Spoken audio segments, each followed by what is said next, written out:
आपण 1 चमच्यावर सुक्क खोबरं घेतलंय, त्यामध्ये 5-6 लसणाच्या पाकळ्या, 2 लवंगा, हिरवी मिरची घेतलीये, आलं आणि कोथिंबीर. आता याचं आपण 2 चमचे पाणी घालून वाटण करून घेऊ.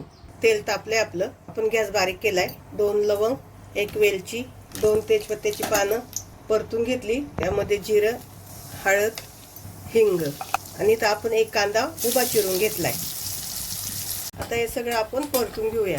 कांदा परतून झालाय आपला. त्यामध्ये आपण 1 वाटी तांदूळ अर्धा तास भिजत ठेवले होते, परतून घेऊया.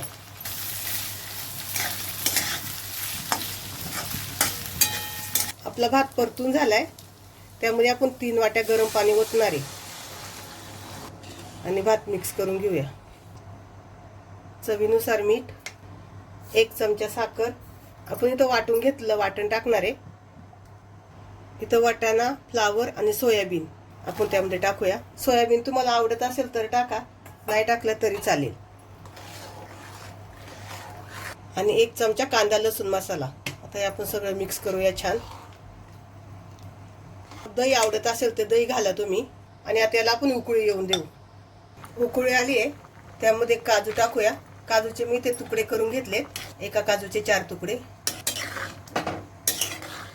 गॅस बारीक करूया आणि त्यावर आपण झाकण ठेवूया. आपण झाकण खोलून बघूया. आपला भात तयार झालाय.